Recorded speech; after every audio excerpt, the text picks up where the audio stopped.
K Mani K Mani ഇവിടെ രാഹുലിനെതിരെ ഈ പറയുന്ന നമ്മൾ ഉയർന്നു വന്ന ഗുരുതരമായ ആരോപണങ്ങളിൽ ക്രൈംബ്രാഞ്ച് ആദ്യം അന്വേഷണം പ്രഖ്യാപിച്ചു. പിന്നീട് ഇന്ന് പ്രത്യേക അന്വേഷണ സംഘം ഉണ്ടാകുന്നു. 4 അംഗ സംഘം അതിലുണ്ട്. ഡിവൈഎസ്പി ഷാജി അതിന് നേതൃത്വം നൽകും, മേൽനോട്ടം വഹിക്കും.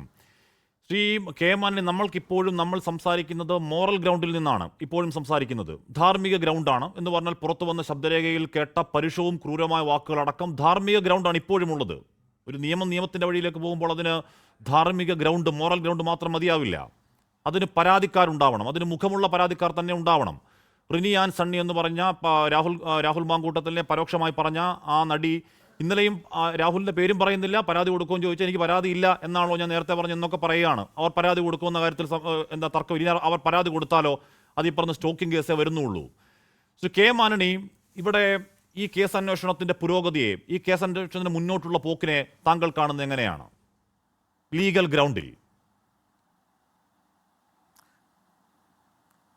കാശ്മി, ഇതിലിപ്പം മുമ്പ് പറഞ്ഞതുപോലെ തന്നെ സദാചാര വിരുദ്ധമായിട്ടുള്ള കാര്യങ്ങളാണ്. നിയമവിരുദ്ധമായിട്ട് ആവണമെന്നുണ്ടെങ്കിൽ ഒരു വാദി നേരിട്ട് വന്ന് അല്ലെങ്കിൽ ഒരു പരാതിക്കാരി നേരിട്ട് വന്ന് പരാതി കൊടുക്കേണ്ടതുണ്ട്. പക്ഷേ ഈ ഇതിൽ FIR എങ്ങനെ രജിസ്റ്റർ ചെയ്യാൻ പറ്റും എന്നുള്ളതിനെ സംബന്ധിച്ച് ആദ്യം സംസാരിച്ചെങ്കിലേ അത് മനസ്സിലാവുകയുള്ളൂ. കാരണം പുതിയ ഭാരതീയ നാഗരിക് സുരക്ഷാ സംഹിത BNSS 173 പ്രകാരം every information regarding A cognisable offence എന്ന് പറഞ്ഞാൽ ഒരു പോലീസിന് നേരിട്ട് കേസെടുക്കാൻ സാധിക്കുന്ന ഒരു കുറ്റകൃത്യത്തെ സംബന്ധിച്ചുള്ള അറിവ് ഒരു പോലീസ് ഓഫീസർക്ക്, സ്റ്റേഷൻ ഹൗസ് ഓഫീസർക്ക്, സ്റ്റേഷൻ്റെ ചുമതലയുള്ള ഒരു ഉദ്യോഗസ്ഥന് കിട്ടുകയാണെങ്കിൽ സുവമോട്ടോയായിട്ട് FIR രജിസ്റ്റർ ചെയ്യാം. ഇവിടെ നമ്മൾ ശ്രദ്ധിക്കേണ്ട ഒരു കാര്യം, ഇത് FIR രജിസ്റ്റർ ചെയ്ത് അന്വേഷിക്കുന്ന എല്ലാ കേസുകളും ചാർജിലേക്ക് വരണമെന്ന് നിർബന്ധമില്ല.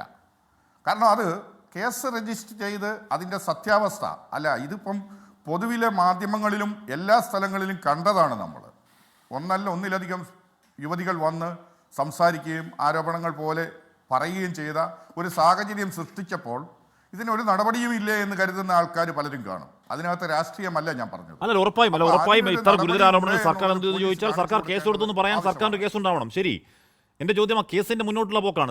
ഇപ്പം ഇന്നലെ ഈ പരാതിക്കാരൻ ഹഫീസ് എന്ന് പറയുന്ന ആളാണ്. ഹഫീസ് എനിക്ക് ഇന്നലെ ഇതേ സമയം ചർച്ചയിൽ അദ്ദേഹം മെസ്സേജ് അയക്കുന്നത് ഇന്ന് ആ പരാതിക്കാരി മൊഴി നൽകാൻ തയ്യാറാണ്, ഇന്ന് മൊഴി നൽകുമെന്നാണ്. ഇന്നും അന്വേഷിക്കുമ്പോൾ ഒരു മൊഴിയും കിട്ടിയിട്ടില്ല.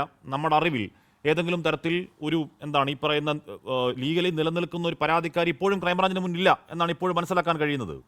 അങ്ങനെ ഒരു പരാതിക്കാരി ഇപ്പോൾ ഹണി ഭാസ്കരൻ പറഞ്ഞു കാര്യങ്ങൾ, പക്ഷേ അത് വളരെ സ്വാഭാവികമായ ചാറ്റ് മാത്രമാണ്. ഹണി ഭാസ്കരൻ ഒരു പക്ഷേ ഈ പറഞ്ഞ മൊഴി കൊടുത്തേക്കാം. ആ മൊഴിയിൽ നിൽക്കുന്നതല്ലല്ലോ ഈ ഗുരുതരമായ കുറ്റങ്ങൾ.